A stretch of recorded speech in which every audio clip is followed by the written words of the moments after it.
não acreditava, eu com a minha chave na bolsa.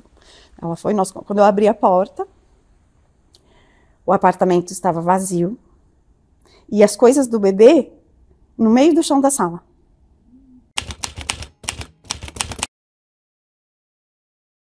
Eu nasci em Arapongas, Paraná, em 1975, e minha mãe, éramos eu, minha mãe, mais 2 irmãos, e nós morávamos em uma casa bastante humilde, né?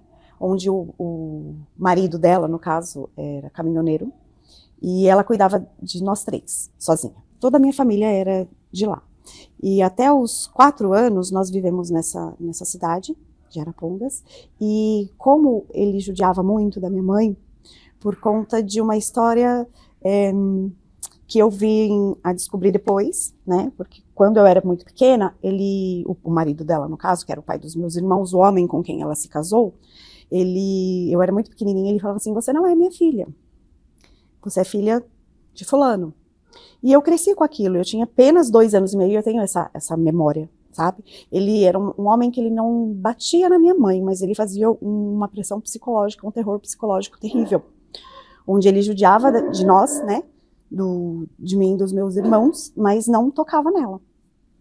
E ele sempre falava, você não é minha filha, e ele bebia bastante, né, quando ele estava presente na cidade, quando ele não estava viajando, ele bebia bastante, e ele acusava muito ela sobre isso, você ficou com aquele homem, e eu me lembro, só que eu não entendia o que estava acontecendo, eu não sabia.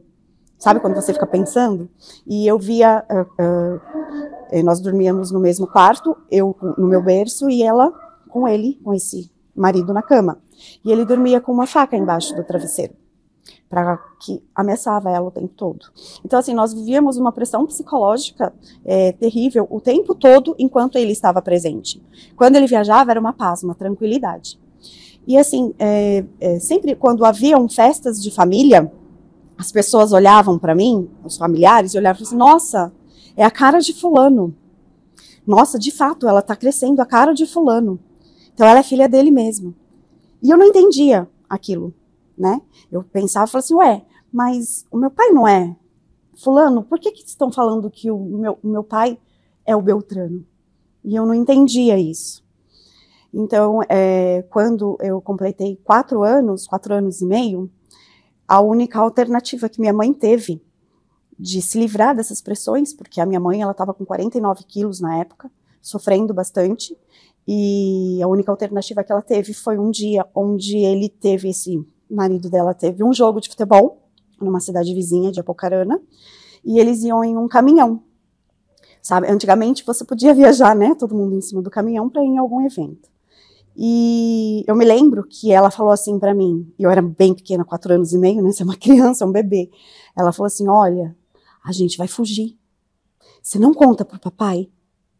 Aí eu abri o olho assim, foi uma expressão de felicidade muito grande, e eu entendi que eu não podia contar para ele, que se eu contasse, nós iríamos continuar naquela pressão, naquele sofrimento. E eu fiquei bem quieta. Ela falou isso para mim e pro meu irmão do meio. O meu irmão mais velho, ela não falou, porque ele era muito apegado com o pai, e tinham mais ou menos a mesma personalidade, então ela teve que ter escolhas, onde ela nos levaria, eu e o meu irmão do meio iríamos embora com ela, e ela teria que abrir mão do meu irmão mais velho, por conta desses abusos, né, porque se continuasse essa história, talvez nem estaríamos aqui hoje, eu não estaria aqui hoje. E eu me lembro que aí chegou no dia seguinte, foi o jogo, e por algum motivo a minha consciência, eu precisava olhar os dois subindo no caminhão e indo. E eles subiram no caminhão para ir no jogo de futebol, aquela festa, todo mundo brincando, e eu me lembro eles indo embora, e eu olhando para o meu irmão, que eu sabia que talvez eu pudesse não vê-lo mais. E foi onde eles foram para o jogo de futebol. Nesse momento a minha tia, né, já estava tudo certinho, passagem comprada, então assim, foi tudo muito rápido, e nós não tínhamos malas, nós tínhamos apenas sacos de arroz. E a minha tia, rápido, jogando as roupas, né, dentro do saco de arroz, ela com a minha mãe, e nós fomos para a rodoviária, onde a minha mãe já tinha combinado com um tio meu, de nós irmos para Sorocaba, iniciar a vida lá. Então, nós fugimos, né, ele ficou sabendo 2 dias depois, e tentou vir atrás, de nós até São Paulo, mas ninguém dava informações, né? Porque foi uma coisa sigilosa, de fato foi uma fuga mesmo, porque senão minha mãe não estaria viva hoje. Então, nós ficamos em Sorocaba em torno de 30 dias, não deu certo de nós ficarmos lá, então nós fomos para São Paulo, capital, aqui capital, com um tio, com um irmão da minha mãe, mais velho. E lá com ele nós ficamos durante alguns anos, né? E eu fui crescendo, uma adolescência normal, uma criança que brincava com todo mundo, não tinha nenhum problema, e era só eu e meu irmão, né, do meio. Depois de alguns anos, o meu irmão mais velho veio, né, porque sentiu falta da mãe e tudo, mas não deu certo, ele acabou ficando assim. Para resumir essa parte da adolescência, a minha mãe cuidou de nós sozinha, né, de nós dois sozinha até mais ou menos quando eu tinha uns 11 anos, aí ela conheceu uma pessoa onde ela se relacionou, que tiveram um relacionamento por alguns anos, mas não deu certo. E eu sempre ficava pensando naquela história. Por que ele falava, você não é minha filha, você é filha de fulano? E eu perguntava para minha mãe, não, esquece essa história, isso é coisa de família, gente que inventa as coisas. E um belo dia, eu com a minha prima, né, no Paraná, passando férias, ela falou assim, você sabia que você não é filha de fulano mesmo? Eu falei, mas como você sabe disso? Eu escutei a mamãe falando. Eu falei, então eu sou filha de quem? Ela falou, de Beltrano.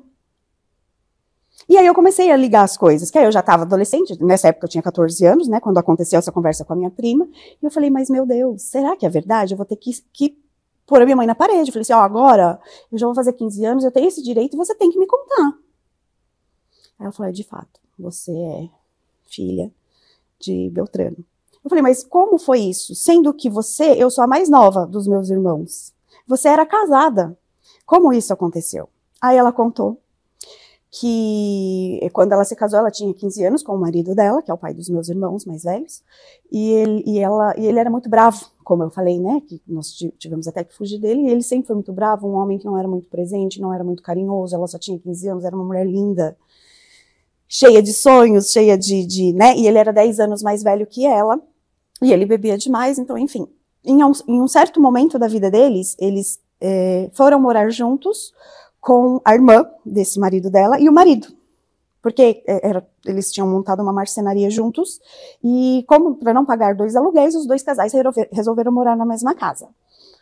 E nesse meio tempo, né, o meu pai biológico, no caso, ele era muito carinhoso com a minha mãe, e existiam, como eu vou dizer, a diferença entre os casais. Os irmãos eram frios e o meu pai biológico com a minha mãe eram pessoas que já eram mais carinhosas, e eles foram se conhecendo. Em muitos momentos eles ficavam sozinhos na casa e eles foram se aproximando, onde eles tiveram um relacionamento por 8 anos, escondido de todo mundo, sem ninguém saber. Eles tiveram, assim, né, um romance, e não souberam até eu nascer. Porque os meus irmãos são bem diferentes de mim, né? E quando eu nasci, a minha mãe fala que ele foi o primeiro a chegar no hospital, o meu pai biológico, que ele sabia que eu era dele. E então aí já a família, né, claro, já existiam algumas desconfianças, e quando eu nasci, para todos não foi surpresa, porque todo mundo via que eu era igualzinha a ele. Então teve um dia que nós fomos a uma festa de família, eu me lembro disso muito bem, onde o marido da minha mãe bebeu demais. Estávamos todos, inclusive meu pai biológico, junto com a esposa e a família dele, que eram mais 3 irmãos, né, da parte de pai, e toda a família reunida, numa festa de casamento. E eu me lembro que ele bebeu demais, e ele trancou minha mãe no quarto, junto comigo, e ele falava assim, você vai contar agora para todo mundo que a Cláudia é filha de fulano.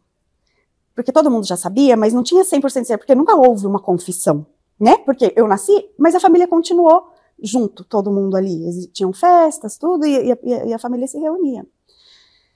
Aí ela falou assim, tá bom, então agora eu vou falar. Aí ele colocou ela no meio chamou todo mundo na sala, ele me colocou sentada no sofá. Eu tinha 3 anos e meio, quase 4, que foi um pouco antes dela fugir, né? Aí ele me colocou sentada no sofá e chamou todo mundo e falou assim, agora a fulana tem algo para contar para a família. Aí ela falou assim, eu tô aqui porque eu preciso contar aqui, que a Cláudia, de fato, é filha de fulano. Para algumas pessoas foi um choque, para outras não. Inclusive, eu gostava muito da esposa do meu pai, né? Do meu pai biológico, e eu olhei para ela. E a única coisa que eu me lembro foi que ela levantou e saiu para uma estrada, era um sítio, e saiu para uma estradinha. E foi aquela briga, aquela confusão, me tiraram de lá, né? E, enfim. Depois disso, que a minha mãe decidiu essa fuga, né? Vamos dizer assim, porque já não existia mais a convivência. Porque ele não deixava ela voltar para a casa do meu avô, mas ele ficava judiando dela, né? E de nós. Então, por isso, houve essa fuga para São Paulo, onde nossa história começou. E depois disso, graças a Deus, eu nunca fui uma adolescente revoltada. Nunca. Eu tinha 15 anos quando essa história veio à tona, na verdade, que minha mãe me contou, né, todo esse fato. Mas o meu pai, ele era um homem de muitos bens, né? Ele era um homem que ele era dono de torrefação de café, posto de gasolina, tudo. E a minha mãe tinha aquele receio de falar, eu não vou atrás dele porque todo mundo vai achar que a gente está atrás de dinheiro, né? Então eu não tive essa autonomia de poder ir atrás naquele momento. Mas quando eu fiz 21 anos, que eu já tinha minha filha, porque aí eu me casei quando eu tinha 17 anos, casei não, né? Eu conheci o pai da minha filha mais velha, que tem 33 anos hoje, minha filha. Ele era muito parceiro, nós éramos jovens, né, quando nós tivemos ela, e ele sempre me apoiou muito com essa história. Aí um dia ele falou assim, você quer conhecer seu pai? Eu te levo. Eu falei, gente, será? Porque quando eu descobri que nós entramos em contato com o meu pai, logo quando eu tinha 15 anos que a gente entrou em contato com ele, ele não quis muito contato, ele não quis. Naquele primeiro momento ele não quis mesmo, né? E aí, como eu me afastei, quando eu fiz 21 anos, esse meu pai da minha filha falou, você quer ir? Eu te levo. Eu falei, quer saber? Vamos. E aí eu comuniquei a família. Porque até então, nós eu com meu pai e a família dele nunca mais tínhamos nos visto, mas tínhamos uma tia que morava na cidade e falamos para ela, tia, eu queria, né, pergunta se pode, porque eu quero que ele conheça minha filha, a gente já sabe que ele é meu pai, então eu tô indo. E ele aceitou. Aí nós fomos. Eu me lembro que eu estava na porta da casa dessa minha tia esperando ele chegar, e eu estava de frente, assim, com o pai da minha filha na época, e ele virou para mim e falou assim, olha, eu não sei se esse que tá vindo aí é seu pai, mas que é igualzinho a você é. Tenho certeza que é ele. E eu estava de costas. Aí a hora que eu virei, né, nós nos cumprimentamos, foi muito bacana, nós entramos, aí parecia aquela reunião familiar, sabe, nossa, que bacana, na minha cabeça, todo mundo reunido assim, eu sentada, ele sentado aqui do meu lado, e todo mundo em volta, tia, tios, primos, tudo, eu falei, na minha cabeça, poxa vida, que bacana, né, eu acho que todo mundo que sabia dessa história, talvez esperasse por esse reencontro um dia. Então, ele pegou na minha mão, só para resumir, foi uma conversa bem interessante, porque apesar dele não querer ter contato comigo naquela época, quando eu descobri que ele era meu pai de fato, ele foi muito solícito comigo. Ele pegou a minha mão, aí ele falou na frente da esposa e da família, falou, olha, eu não consigo te reconhecer como pai agora porque nós não tivemos uma convivência, né? Então a gente não se conhece. Mas uma coisa eu posso te dizer, a sua mãe foi, e sempre vai ser o amor da minha vida, na frente da família inteira. Aquilo para mim, falei, era só isso que eu queria ouvir. Não precisava mais nada. Dali, nós seguimos a nossa vida, eu me despedi de todos, falei, espero vê-los em breve, né? Não sabia o que podia acontecer, porque ele ainda era casado com a mesma pessoa, desde então, que era a cunhada da minha mãe, no caso. E aí, dali, nós fomos embora, ele tinha uma vida financeira muito boa, né, na época ainda, e aí nós fomos embora, eu segui com a minha vida, porque eu nunca tive interesse nenhum financeiro, né, então eu só queria isso, para mim isso bastou, quando ele falou que minha mãe sempre seria o amor da vida dele, aquilo para mim bastou, não precisava de mais nada, e aquilo me confortou bastante, e eu segui com a minha vida. Na minha adolescência, eu sempre fui eu paquerava, eu sempre gostei bastante de paquerar, e eu procurava, assim, na minha cabeça, eu sempre falei, um dia eu quero ter uma família. Né? Eu acho que isso eu não sei se é uma coisa cultural, alguma coisa que é da mulher mesmo, que tem, eu quero crescer, ter filhos, ser esposa, né? E eu sempre almejei isso na minha vida, de ter a minha casa, os meus filhos, meu marido, casamento feliz, né? Eu acreditava bastante nisso. Então, eu sempre estava à procura de algo que desse certo, né? Eu comecei a namorar mesmo, de verdade, meu primeiro namorado foi com 14 anos, mas foi namorinho. Aí, logo depois disso, eu conheci o pai da minha filha, onde nós ficamos juntos por 5 anos. Foi um relacionamento de adolescência, né? Apesar de nós termos ficado juntos por 5 anos, existiram aquelas turbulências, as frustrações, né, de qualquer casal. Mas ali naquele relacionamento eu sabia que não era ele ainda. Então, assim, foi aquela coisa de empolgação. Ai, vamos ficar juntos, aquela coisa que você cria na sua cabeça, aquela, ai, família feliz, casalzinho, casinha, e então, ai, vamos ter um bebê. Não foi um acidente, foi planejado, minha filha foi planejada. Eu tinha 17 anos. Nós fizemos de propósito porque nós queríamos dormir e acordar juntos, aquela coisa, sabe? Então, nós ficamos juntos por 5 anos, não deu certo, mas somos amigos até hoje. Eu com a família dele, nós somos muito amigos, até hoje, graças a Deus, a gente tem uma boa relação. E depois dele eu fiquei bastante tempo sozinha, até namorava, tudo, mas assim, fui estudar, fui seguir a minha vida, né? Fui morar no Rio de Janeiro, fiquei lá 6 meses, cresci bastante com isso, porque foi, como eu vou te dizer, quando eu fui para o Rio de Janeiro, foi em busca, porque assim, quando nós não convivemos, eu acredito muito nisso, quando nós não convivemos com a figura paterna, a gente sempre está em busca de algo que a gente não sabe o que é. Então fica naquela fuga. Uma hora você está aqui, ai, não tá bom, aí daqui a pouco você está ali. Então eu sou uma geminiana que detesta rotina e que toda hora estava em um lugar diferente. Então eu fui para o Rio de Janeiro, onde eu aprendi muita coisa. O amadurecimento foi muito bom. Minha filha já tinha 8 anos nessa fase. Nessa época ela ficou com a minha mãe, né? Mas a intenção foi eu ir para o Rio de Janeiro, me estabelecer e levar ela comigo. Isso não deu certo. Então eu acabei voltando com 7 meses que eu estava lá. Eu fui e não fiquei lá direto. Eu vinha a cada 15 dias ou uma vez por mês para ver minha filha, né? E como não deu certo, eu acabei voltando. Quando eu tinha 33 anos, eu sempre morei, assim, não era no mesmo bairro, mas do lado do mesmo bairro onde eu vim, desde que eu cheguei para São Paulo ali eu fiquei, onde eu criei raízes, onde eu tive os meus amigos, que até hoje são, né? E eu estava na 5ª, 6ª série, nós tínhamos uma turma que nós ficávamos na esquina da escola. Então tinha aquele pessoal, né, mais descolado, os meninos bonitos de moto, que tinha o carro da moda, a blusa de moletom mais legal, né, o London Fog, naquela época gostosa, e tinha uma turminha que sempre eram os mesmos. E o pai do meu filho, inclusive, que é o meu ex-marido, ele fazia parte dessa turma.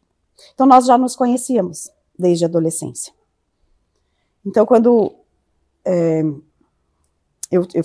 quando eu tinha 33 anos, nós nos reencontramos. Depois de muito tempo, nós estávamos em uma festa onde ele apareceu com esses mesmos amigos, porque assim, sempre, a cada 2, 3 anos, todo mundo se reúne, sabe? Dessa época de quando nós éramos adolescentes.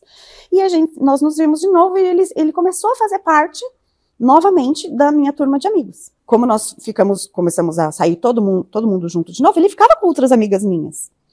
Só que teve um dia, onde nós fomos em uma festa, e nós tínhamos uma afinidade muito grande, eu e ele, né?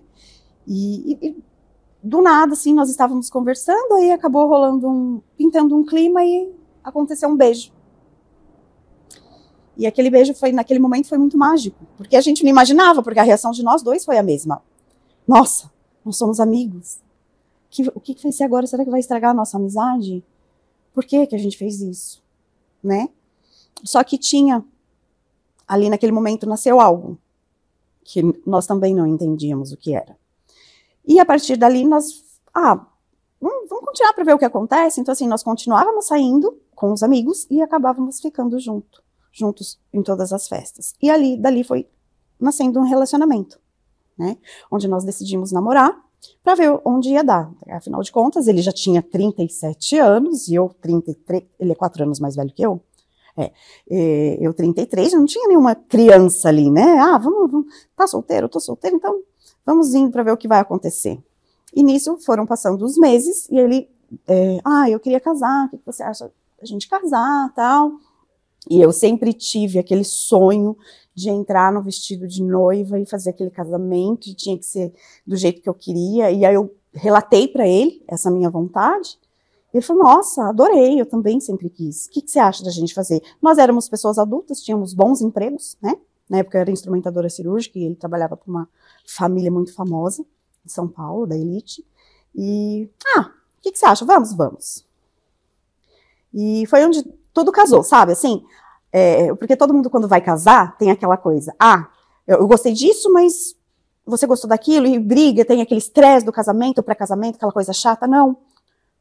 Com a gente foi bem diferente, então tudo que eu falava que eu queria era assim, esse é o sonho, então é assim que vai ser, é essa cor que você quer, então é assim que vai ser.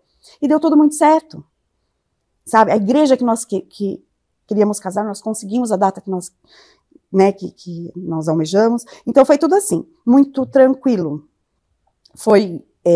Eu fui muito feliz nesse pré-casamento, porque era o sonho da minha vida, e ele era o marido, quando nós íamos escolher decoração, as pessoas falavam assim, poxa vida, que casamento bacana que vai ser de vocês, porque vocês não discutem nada, tá tudo muito bom para vocês dois, isso vai ser ótimo, vai ser um casamento muito bacana, enfim.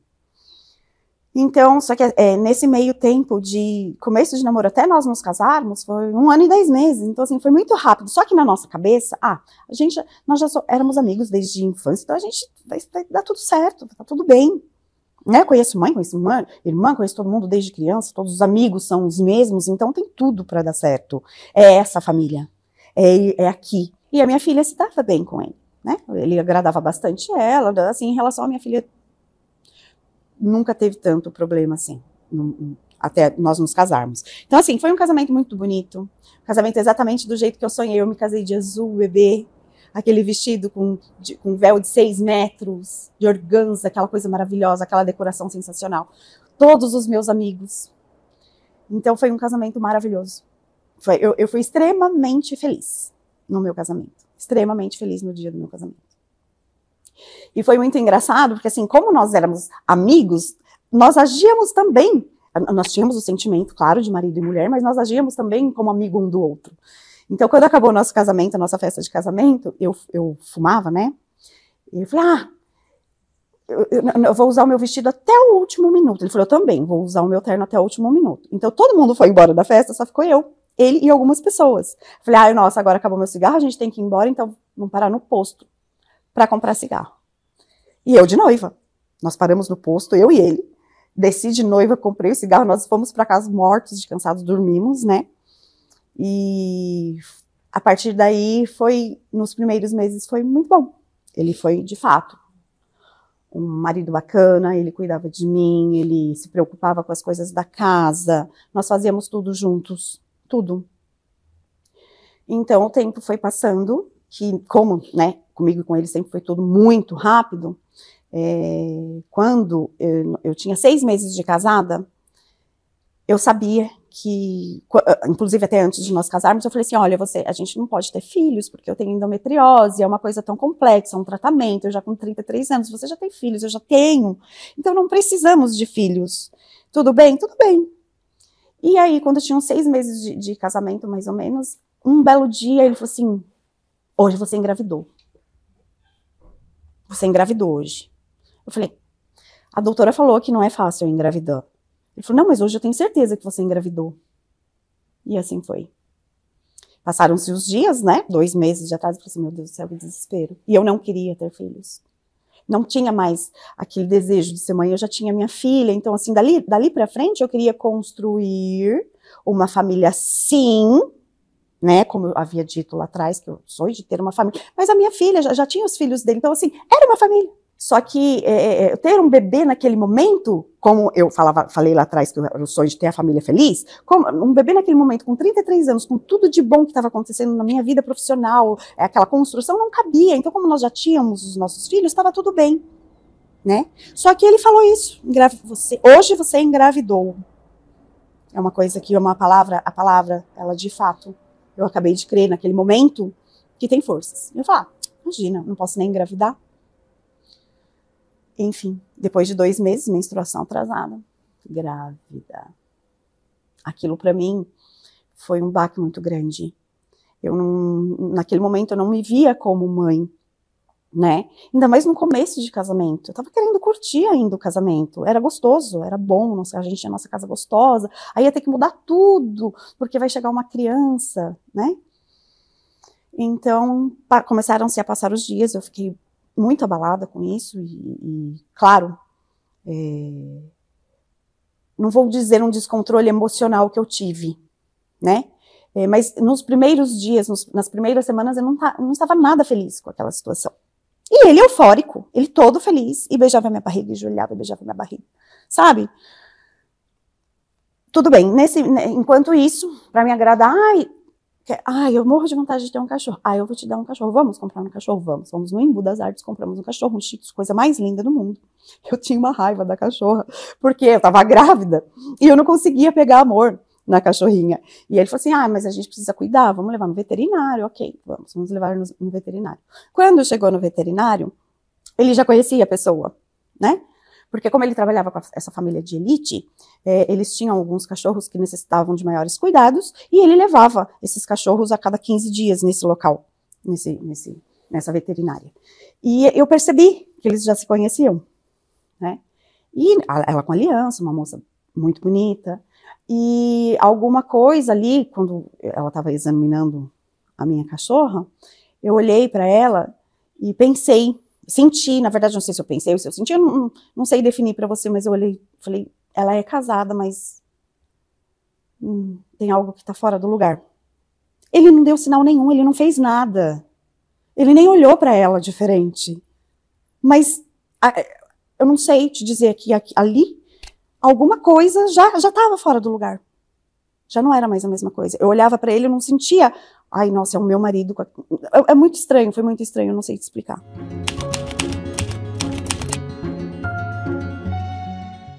E eu comecei a perceber que, conforme foram, né, a gestação, início de gestação, ele começou um pouco a se afastar, ele já não tinha muito interesse em me procurar, então eu comecei a pesquisar algumas coisas, porque dizem que quando... existem alguns homens que quando começa, a esposa engravida, eles perdem o interesse sexual, porque eles olham ela como mãe, então eu comecei a achar isso, né? Então, eu entendia, enfim, foram passando os meses, quando eu tinha 4 meses de gestação, eu estava imaginando como seria o quarto do nosso filho, né? Sabe quando você perde o sono? Uma noite que você perde o sono, você vai lá e o quarto vai ficar, o guarda-roupa vai ficar aqui, tá? Aquela coisa linda que você cria na sua cabeça, que legal, nós vamos ter uma família. No fim, vamos ter uma família, né? E alguma coisa, isso já era mais ou menos 1h da manhã, eu nunca tinha mexido no celular dele, alguma coisa veio no meu ouvido e falou, você já olhou o celular dele alguma vez? Eu falei, gente, por que isso agora na minha cabeça, né? Eu tô aqui, imaginando o quarto do bebê e pego o celular dele e tá ali em cima da mesa. Pra quê? Por quê? Não consegui, fui lá e olhei. Né?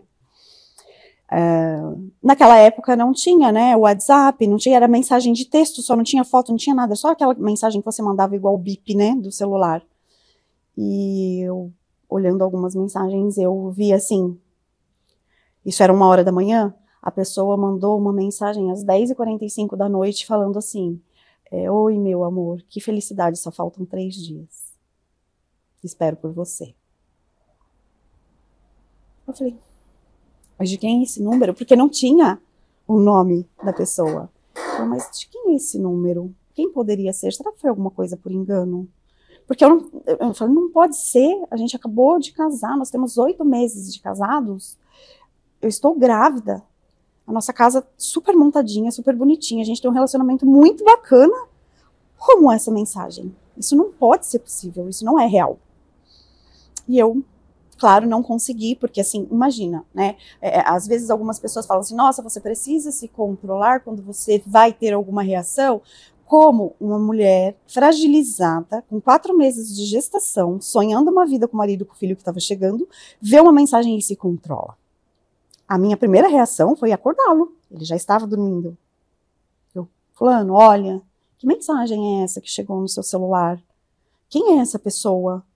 Me fala. Só que no começo eu comecei a falar com ele baixo, porém eu via que ele se atrapalhou, que ele começou a gaguejar, e ali naquele momento eu comecei a perceber que aquilo que eu não estava querendo acreditar, de fato estava acontecendo. Porque a mulher não é boba, né? Nós temos aquela essência de ver, de enxergar o oculto. E eu via que ele, né?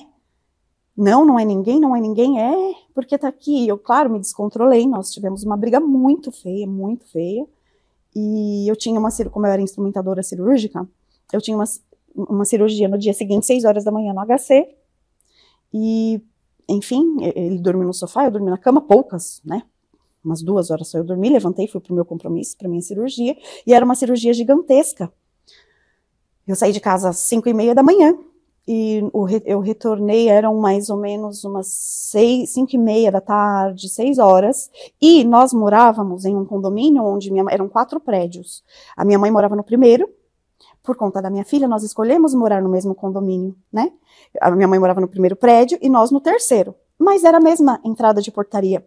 Como eu ia sair para ir à padaria comprar alguma coisa, eu deixei o carro na frente e entrei a pé pela portaria. O porteiro falou assim, Cláudia, você tá indo aonde? Eu falei, ué, tô indo na minha casa. Ele falou, não vai não. Eu falei, ué, por quê? Ele falou, passa na sua mãe primeiro. Não vai lá na sua casa não, vai na sua mãe primeiro. Eu achei estranho, eu falei, tá bom. Aí entrei pro prédio da minha mãe. Aí quando eu falei, mãe, fulano falou que era pra eu vir aqui antes de ir pra casa, o que foi? Ela falou assim, senta. Eu falei, aconteceu alguma coisa? Eu falei, por quê? Vocês brigaram, você, o fulano? Eu falei, aconteceu, mas eu não falei pra ela que existia a mensagem, né? Eu falei, a gente teve uma discussão ontem, né? Foi um pouco calorosa. Por quê? Porque encostou um caminhão aí e levou todas as suas coisas embora. Seu apartamento está vazio. Eu falei, não, ele não ia fazer isso. Imagina, nós estamos fazendo o enxoval do bebê, já tem um monte de coisinha do bebê, as nossas coisas. Não. Ele falou, eu vou lá com vocês, quer ir? Quero. E não acreditava, eu com a minha chave na bolsa. Ela foi, quando eu abri a porta, o apartamento estava vazio, e as coisas do bebê no meio do chão da sala. Sabe? O resto, tudo ele tinha levado embora. Naquele momento, para mim, sabe quando você não sabe em que dimensão você tá? Eu não sei se você já sentiu isso, ou alguém. É como se você não estivesse ali. Como se não fosse real. Você se vê presa no meio de uma dimensão, entre 2 mundos. Porque você fala assim, não, isso não é uma realidade. O sentimento que eu tive ali naquele momento, naquela hora, foi um buraco. Abriu um buraco na minha alma. Porque tudo aquilo que a gente estava acreditando alguns meses atrás, ali do nada, de uma hora para outra, sem precedentes, abre um buraco assim, você cai em outra dimensão. Eu tinha que ser forte pela criança que eu estava esperando, que eu não queria. Eu tinha que ser forte de olhar a casa que eu sempre desejei ter e não existia mais. E tinha que ser forte para continuar vivendo. Porque, assim, quando acontece uma coisa dessas com uma pessoa, é muito... Ai, eu não sei nem explicar. É uma dor na alma que você não consegue expressar. Né? É como se algo ali naquele momento deixou de existir. É exatamente isso. Naquele momento, a Cláudia, de 33 anos, que viveu até ali, naquele momento, ela deixou de existir para sempre. A minha mãe, ela sempre foi uma mulher maravilhosa, ela teve as histórias dela também de vida, muito guerreira, com filhos, com marido, com tudo. E ela sempre foi uma mãe sensacional, ela sempre esteve do meu lado o tempo todo. E eu voltei para casa dela. E eu tive que me reinventar. Viver uma gestação que eu não queria mesmo, sozinha. 2 dias depois, porque aí ele sumiu, ele desapareceu. Eu não achava ele, não atendia telefone, óbvio que não ia. Ele não me atendeu, e aí Eu fui para uma outra cirurgia uns 2, 3 dias depois. E quando eu estava voltando da cirurgia no final da tarde, como a gente morava no mesmo condomínio, né, que eu falei, eu fui chegando com o carro para entrar na garagem e vi ele lá embaixo, saindo do nosso prédio, porque assim, a entrada de carro era uma só que para os prédios existiam seus portões. E eu vi lá de baixo saindo com uma mala, entrando em um táxi, para ir em algum lugar. E eu vou seguir. Aí eu segui. Ele foi até um condomínio, né, no Taboão da Serra, ali próximo de onde nós morávamos. Ele entrou, eu observando tudo.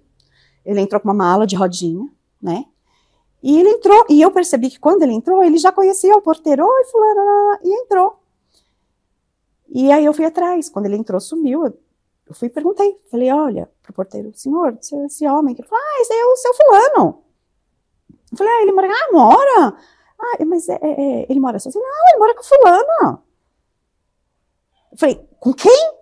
Com a fulana de tal. Eu falei, tá, é a fulana, né, é essa mesmo. Eu falei, tá. Aí eu falei, moço, é o seguinte, que aí eu entrei em desespero. O senhor tá vendo? Ó, tô aqui, meu nome é Cláudia, eu tô grávida, e esse homem que entrou aqui é meu marido. Ele não pode ser, não pode morar com essa mulher, porque ele é meu marido ainda. Fazem 2 dias que aconteceu uma briga. Não é possível que ele esteja aqui. Ele falou, não, mas já tem 15 dias que ele alugou esse apartamento.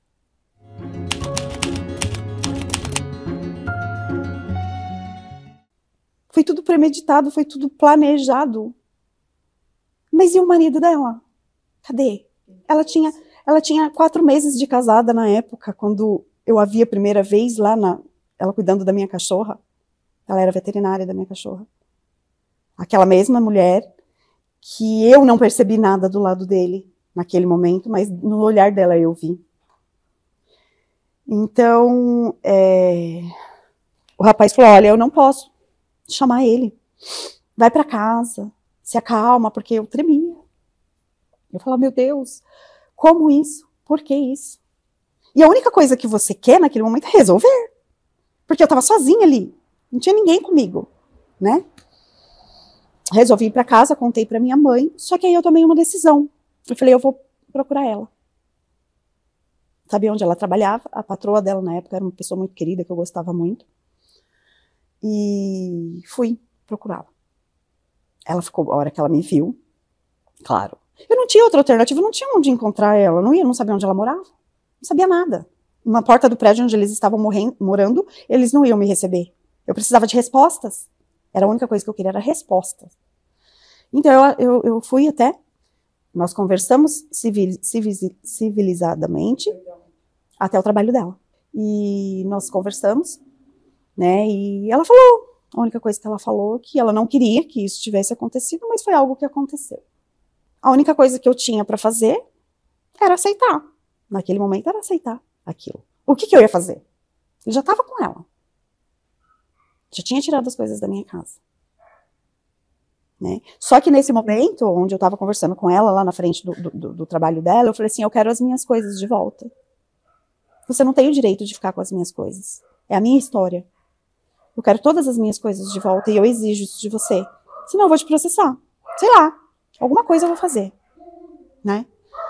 Só sei que assim, depois disso, né, ela de fato devolveu, né, encostou um caminhão onde tirou todas as minhas coisas da casa dela.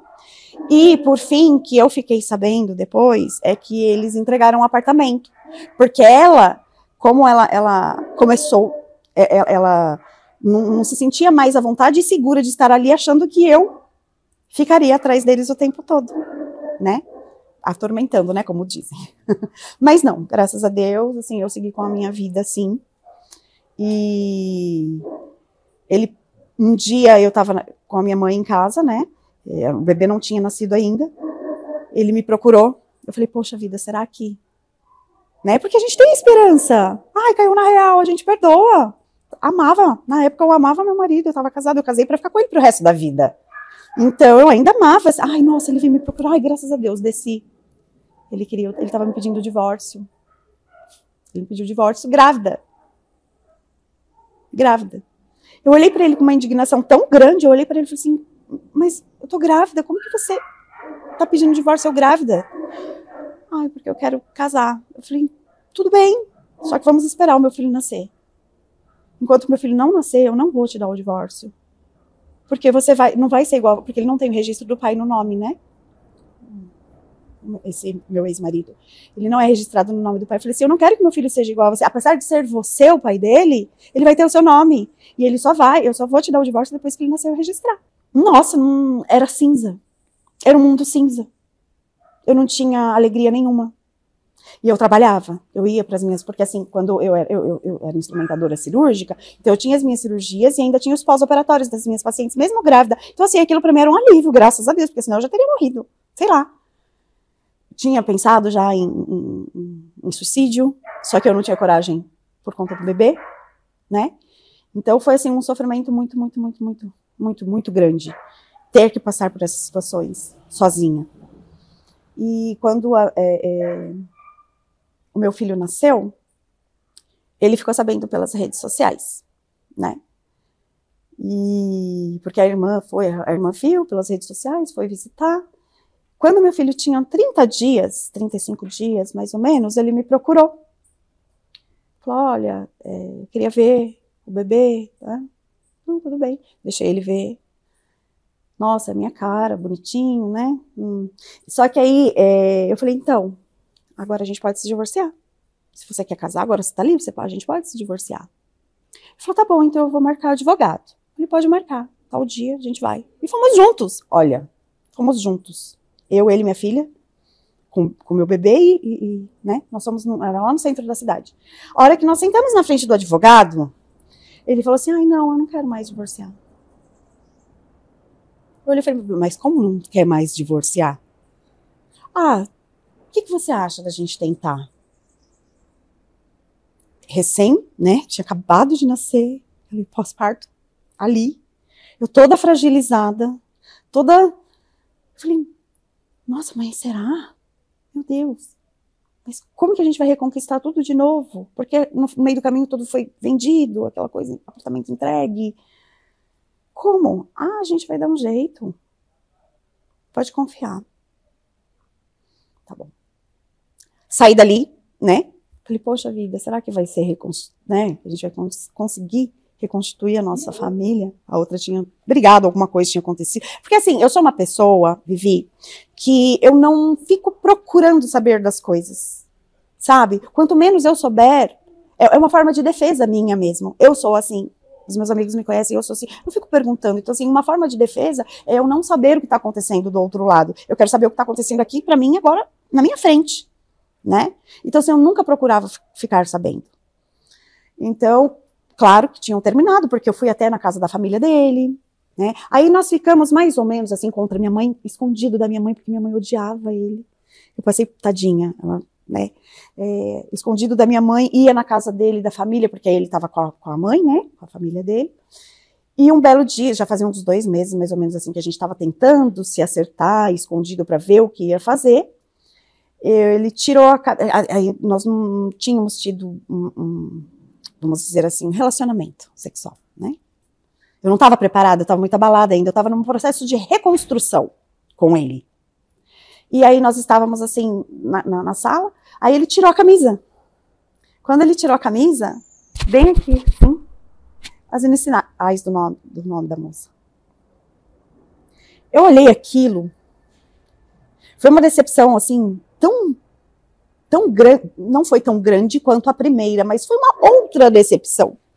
Gente, como uma pessoa tá aqui comigo na casa dele, eu acho que ele tirou de propósito para eu ver, mesmo para ele não ter que se explicar, né? Ele fala, eu vou tirar, ela já vai ver e já fica tudo resolvido.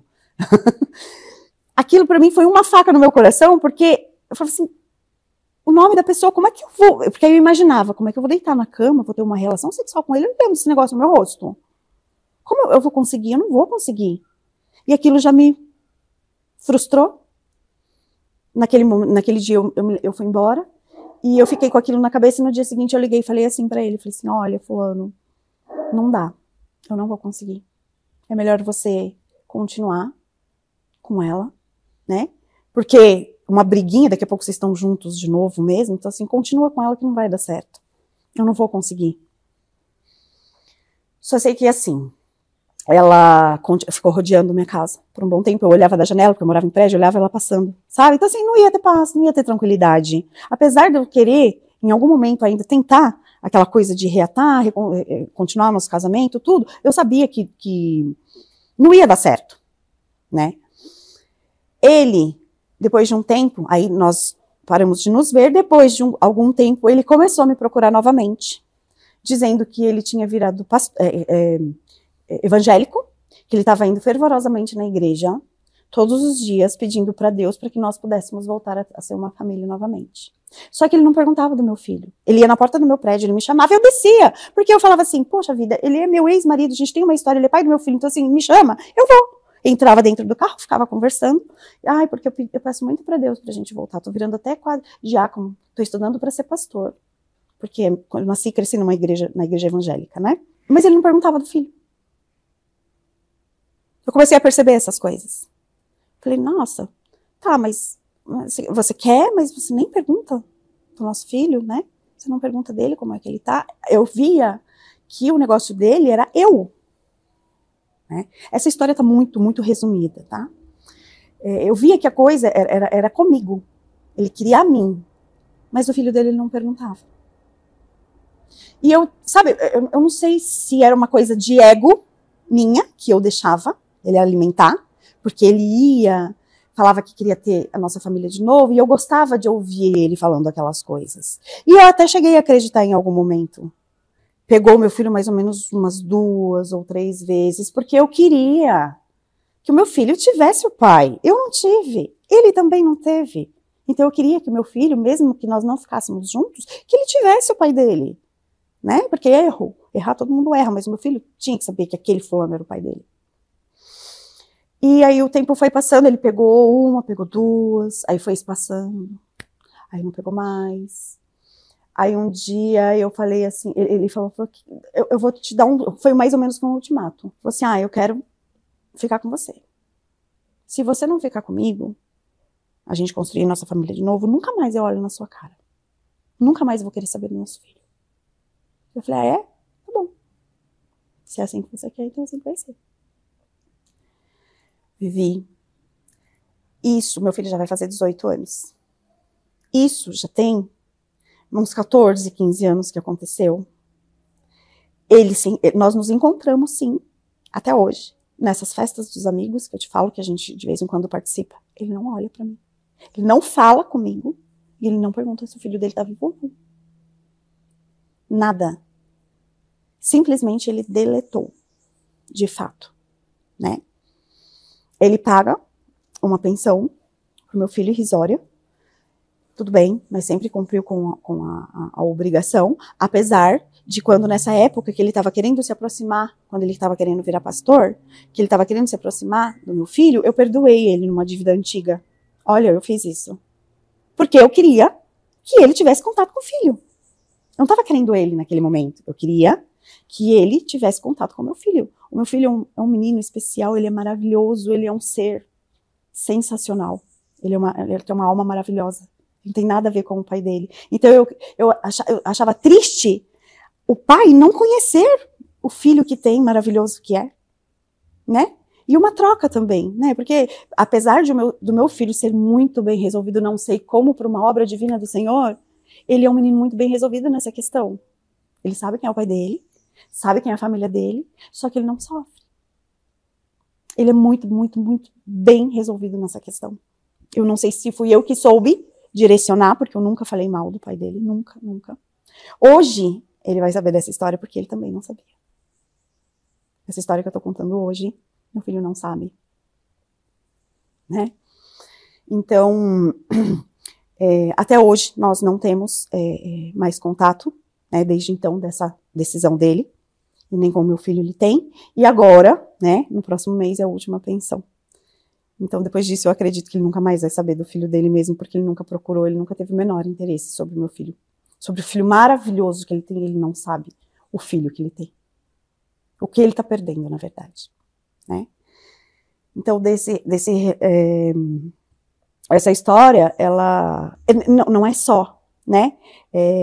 Porque quando eu acho que todas nós precisamos de um apoio emocional, psicológico, porque nós mulheres, nós temos aquele sonho de ser casadas e ter filhos e a família feliz. Né? Não são todas, claro, hoje em dia está bem diferente, mas uma mulher da minha idade, na nossa adolescência, quando nós éramos meninas, era esse o nosso sonho, né?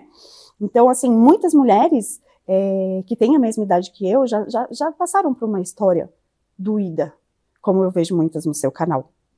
E eu acho que, eu não sei onde poderíamos descobrir um tratamento. Eu acho que a inteligência emocional. As pessoas precisam ter mais inteligência emocional. Porque eu fui muito forte, né? E se eu não tivesse tido controle da minha vida, eu tinha tirado a minha vida e a vida do meu filho. Porque foi como eu disse, foi uma coisa horrível. Como se eu não estivesse naquela dimensão. Então, a inteligência emocional, ela é muito importante. Que os homens têm que ter, né? Não todos, né? Eu não estou generalizando.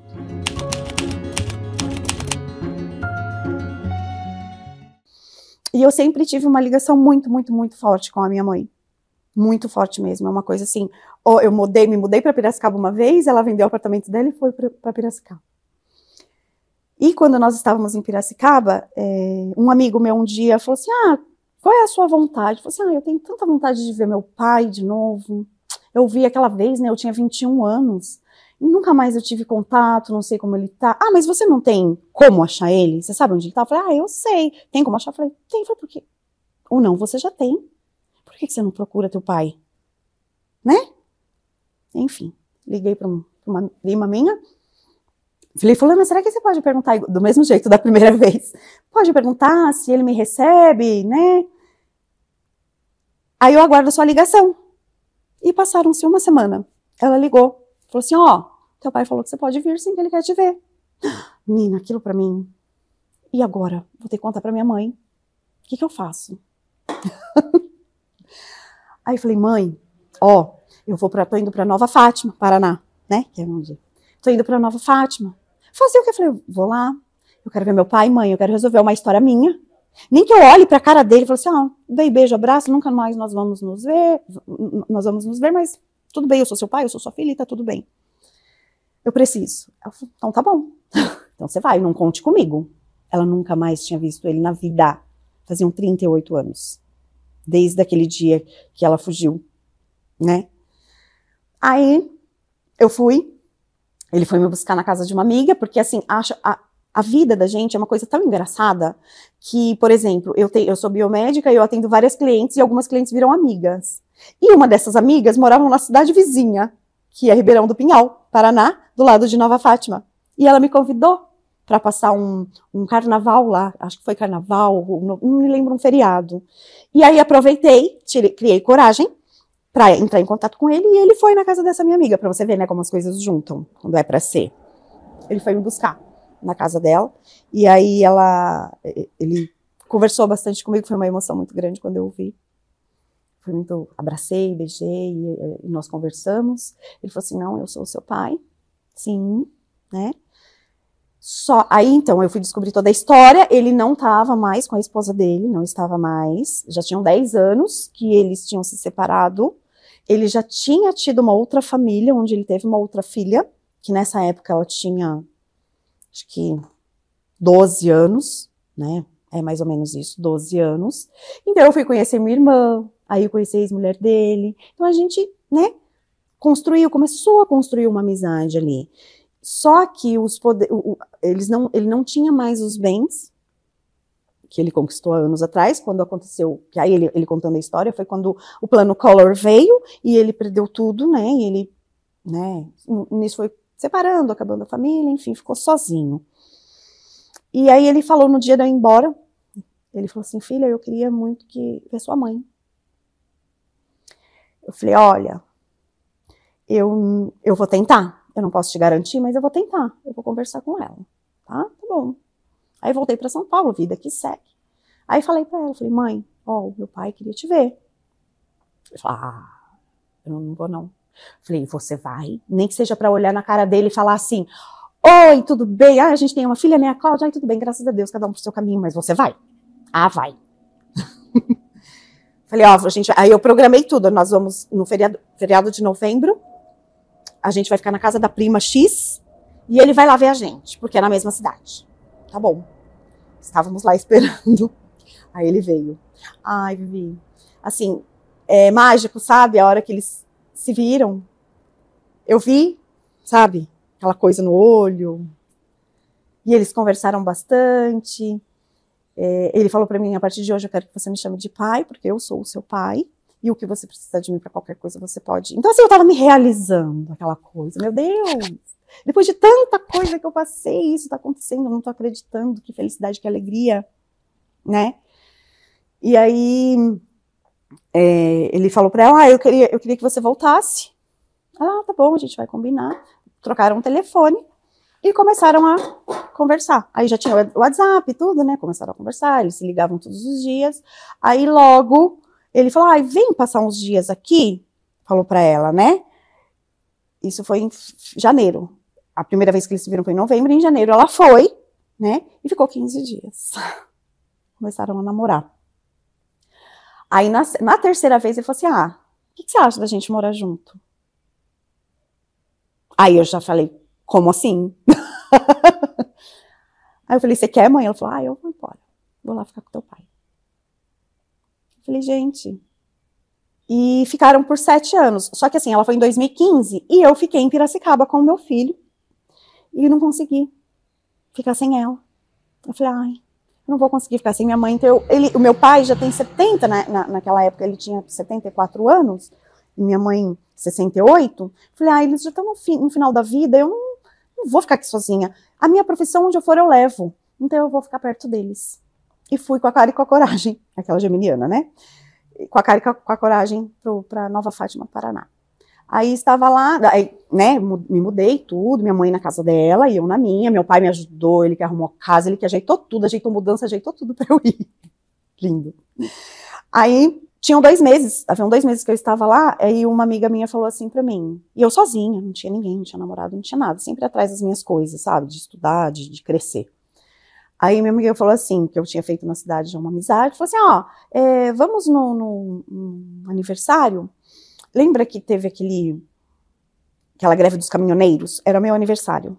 É um mundo feito de coincidências. Era meu aniversário na greve dos caminhoneiros, eu já havia preparado uma festa, onde já tinha comprado tudo, e tudo parado, não tinha caminhão.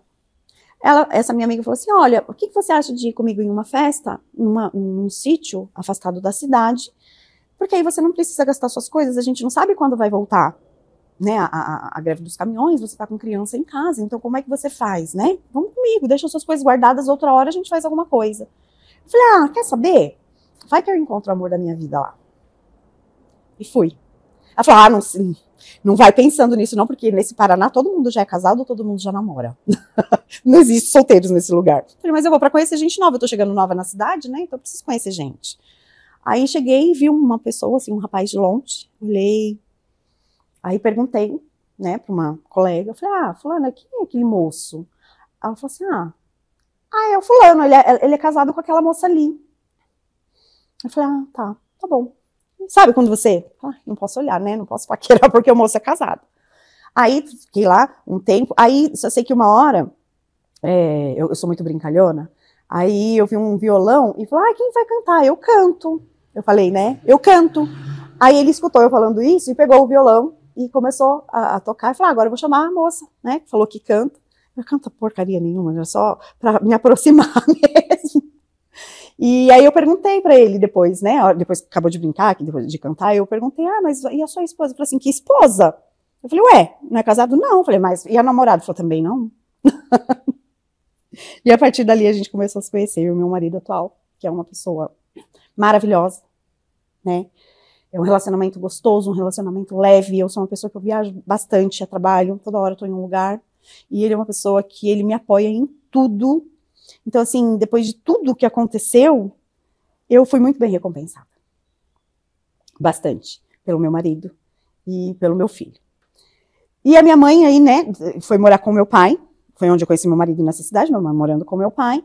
E só que há 2 anos atrás, meu pai ficou doente né? E acabou falecendo de câncer, fazem 2 anos. Então eles viveram esses 7 últimos anos juntos, eles encerraram a história deles.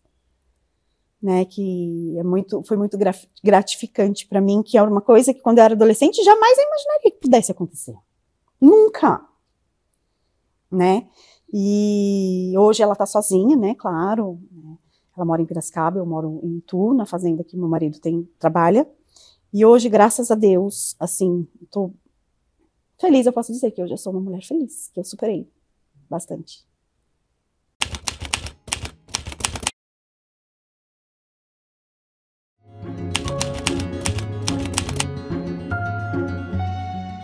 Primeira vez foi assim, eu namorava, né? O apelido dele era Ico. O nome dele era Rubens e o apelido era Ico. Aí, um dia o Ico quis me levar para almoçar na casa dele. Aí eu fui, era um domingo, né? Eu fui, o papai deixou, eu fui. Aí esse meu cunhado, ele jogava bola. Aí a gente estava almoçando, ali é a porta entre a sala e a cozinha, era lá na casa.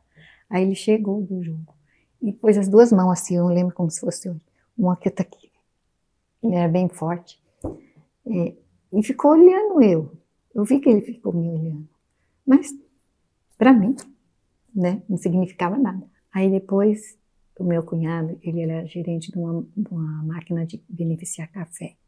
Ele era provador de café e gerente da máquina. Aí, inventaram, uns tios do meu marido, vender o sítio, o meu cunhado vender o carro e alguma coisa que ele tinha, e o meu sogro vender a casa e montar uma serraria, que hoje nem existe mais, né? Serraria, em Umuarama. Aí fomos embora para Umuarama. E no fundo morava minha sogra e a outra cunhada. Então quer dizer que era tudo, né? Tudo junto ali. E tudo que eu cozinhava, ele elogiava. Tudo que eu cozinhava, o Zé Carlos, ele elogiava. E eu nem não tinha imaginação que ele tivesse um interesse por mim. Eu era muito tapadinha, sabe? Eu tinha, assim, receio da minha cunhada dele falar aqui perto dela, né? Que o meu café era bom, a minha comida era boa, tudo ele elogiava. E aí, meu sogro adoeceu. A gente morava lá em Moarama e a gente, quando fomos embora, morava em Arapongas. Fomos para Moarama. Lá ele adoeceu. Eles trouxeram ele para Arapongas, num cardiologista que era muito conhecido da gente, então. E ela veio, eu fiquei sozinha, eu e ele. E o meu menino, que tinha 4 anos.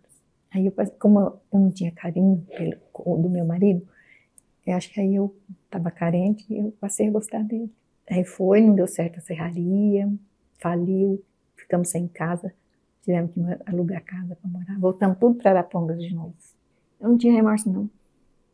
Só perante Deus. Eu sabia que eu estava pecando. Mas perante Ele, por causa dele, nem um pouco. Nem um pouquinho. Não tenho arrependimento nenhum, só pelo pecado, isso eu tenho. Aí depois, que eles foram embora para Nova Fátima, aí tinha uns parentes que moravam lá em Cascavel, que eu te falei, e nós fomos para lá, todo mundo, passar um Natal. E eu já andava angustiada. Eu andava angustiada por cada situação, né? Aí ele estava viajando para lá, para Cascavel, e aí, meu marido. E aí no Natal nós fomos todo mundo para lá, e ele já estava lá, né? Passamos o Natal na casa da tia dele, lá. Aí eu já odiava ele, já não conseguia ouvir nem a voz dele. Sabe? E aí, à noite ele veio me procurar, né? E eu não quis. Eu não queria saber dele de nem. Aí ele me pressionou. Você tem outro, né? E me pressionando, que eu tinha outro. Peguei e falei, tem mesmo. E quem é? Na casa da tia dele, de madrugada. Quem é? Falei, Zé Carlos. Contei tudo. Não tive medo nenhum. Aí ele tomou as crianças de mim, me trouxe embora para Araponga, eu fiquei com a minha irmã. Mas dali 3 dias ele estava de volta. Eu já ia vir embora, eu já estava vendendo meus móveis e vim embora para São Paulo. O meu sonho era vir embora para São Paulo. E aí dali 3 dias ele apareceu. Veio com o tio dele. com um revólver na cinta. Aí, papai falou para ele, o que você pensa que você é, rapaz? Se você tivesse sido homem, não tinha acontecido tudo o que aconteceu. Inclusive, meu cunhado, casado com a minha irmã, falou para ele, Ico, esse seu serviço não dá certo. Sua mulher é nova. Abre o olho. E aí foi mesmo, aconteceu. Eu já não gostava mais dele, passei a odiar ele, tinha pavor, mas tinha que aturar. Aí, depois de tudo, ele me levou de volta lá, ficamos um mês lá para Cascavel de novo, até a poeira baixar um pouco. E aí voltamos, continuamos vivendo junto, só que aí ele começou a judiar de mim.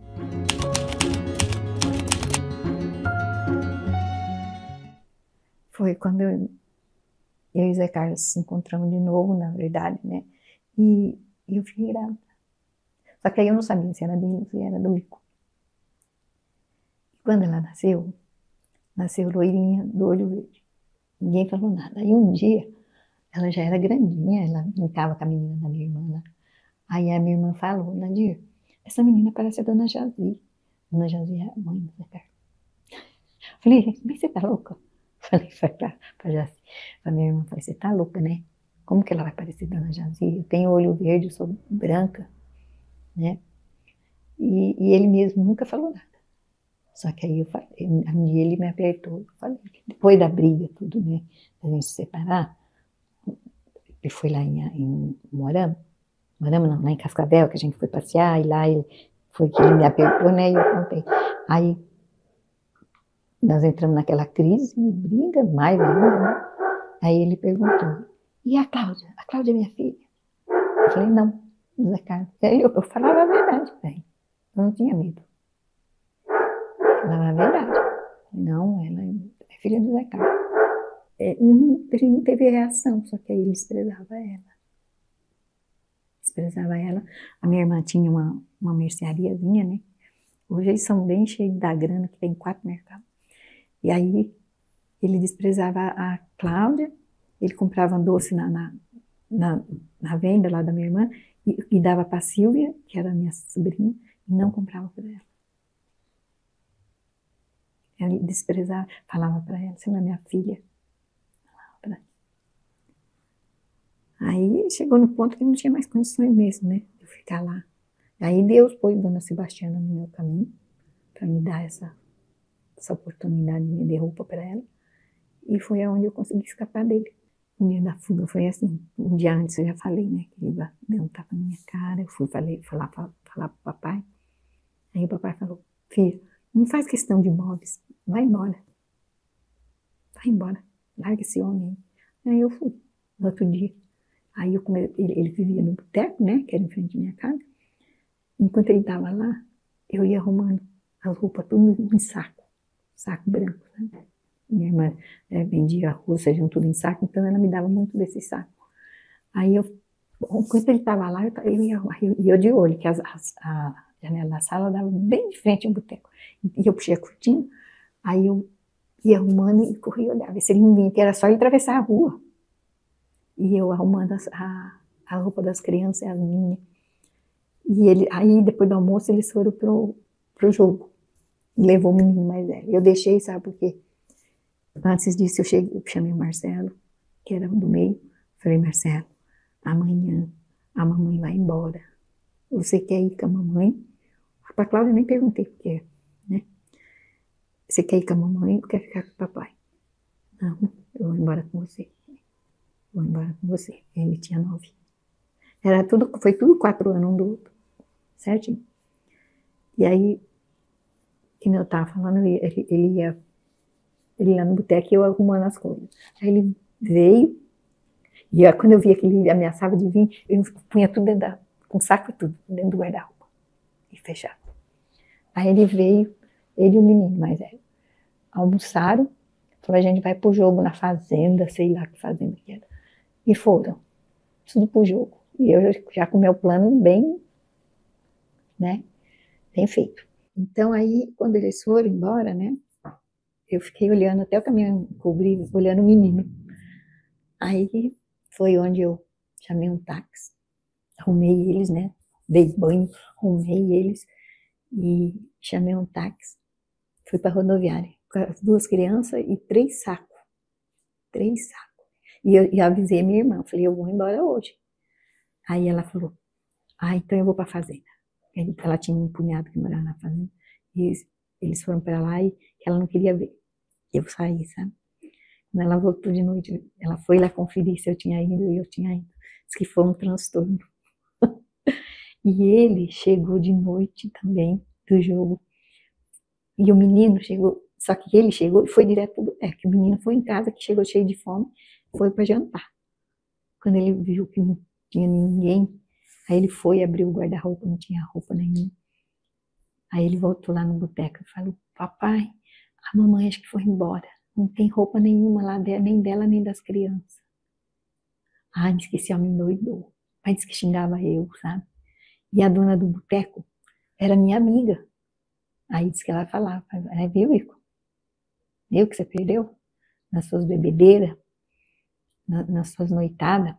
Que aí ele já estava, não tinha nem largado, ele já estava rabichado com o almoço da cor do seu cabelo. E aí eu vim embora, peguei o ônibus em Araponga, desci em Londrina, que não tinha ônibus direto, né? Desci em Londrina, depois desci em Ourinhos, e chegando em Ourinhos, já fui para o guichê de passagem para São Paulo, para Sorocaba. Sorocaba, tinha irmã em Sorocaba. Eu não quis ir direto para São Paulo, porque São Paulo, a minha irmã me punha tanto medo de São Paulo, que eu achava que era o fim do mundo. Aí comprei a passagem, eu cheguei 8 horas na rodoviária. O ônibus saía 11 horas. Para mim, ele já estava atrás de mim. Sabe? Então, e o medo de ficar na rodoviária. Aí peguei um táxi, fui para casa da minha sobrinha, em Ourinhos. Cheguei lá, ela já logo percebeu, falei, você libertou, né? Demorou muito, ainda ela falou, demorou muito.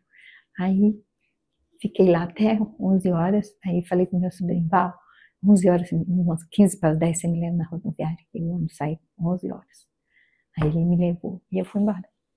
Cheguei em Sorocaba, era 5 horas da manhã, sem conhecer nada, nada, nada. Mas com o endereço na mão, para onde eu ia, para casa da minha irmã. Aí peguei um táxi, contei a história para ele, aí ele me levou. Cheguei na casa da minha irmã, ainda não tinha nem amanhecido no dia. Aí fiquei lá, na minha irmã, 15 dias. Naquela época ninguém tinha telefone fixo, né? E nem celular e nem se fala. Aí a minha irmã escreveu uma carta e mandou pro meu irmão em São Paulo. Olha, que dá 1 hora de Sorocaba. Aí meu irmão recebeu a carta lá. Mas assim mesmo, ele demorou uns 15 dias para vir. Acho que ele esperou sair pagamento, essas coisas. Isso que eu pensei. Aí ele veio e me levou para São Paulo. Aí eu já queria logo arrumar emprego doméstico, né? Porque eu não tinha profissão, eu não deixava eu estudar, não deixava fazer nada. Aí eu tinha só o 4º ano primário. Aí um dia ele apareceu, no fim de semana ele veio. Vim te buscar, filha. Ele chama eu de filha até hoje. Filha, vim te buscar.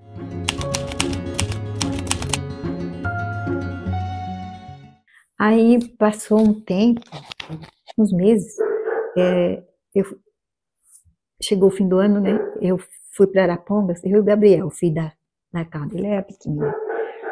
Eu fui passar o Natal lá, e a Cláudia foi depois, né? Então, aí ela passou em Nova Fátima, viu o pai dela de novo, e falou que ia para Arapongas, que no carnaval ela vinha de novo para Arapongas.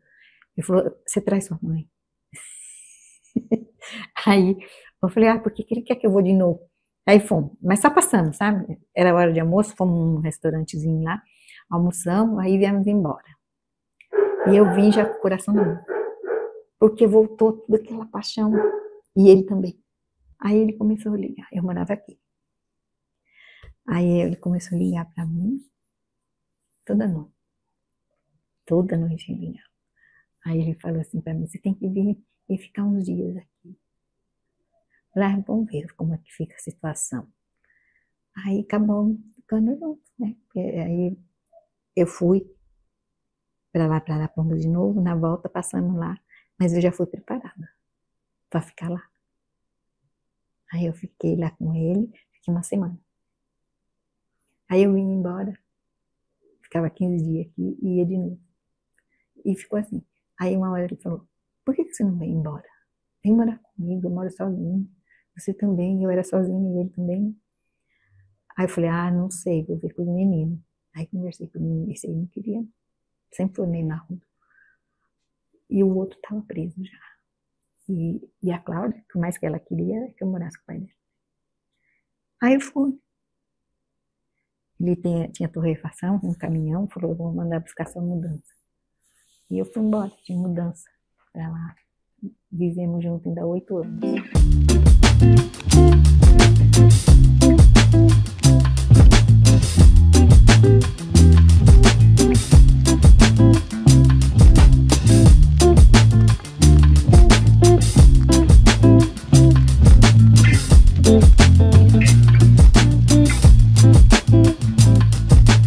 E aí, o que você achou da história da Cláudia e da Nadir? Compartilhe esse vídeo com todo mundo que você gosta, comenta para eu saber o que você achou, lembrando que aqui é um canal de apoio e acolhimento, portanto, seja sempre gentil com as palavras. E a próxima história é da Stephanie, que estava de casamento marcado enquanto o Alecrim tentava voltar para ex. Para não perder, já se inscreva no canal e ative o sininho. Aí ela perguntou, faz quanto tempo que vocês estão juntos? Eu falei, 2 anos. Aí ela falou, pois é, eu tenho uma coisa para te contar. Ele é casado com a minha enteada e ela está grávida de 7 meses e é uma gravidez de risco.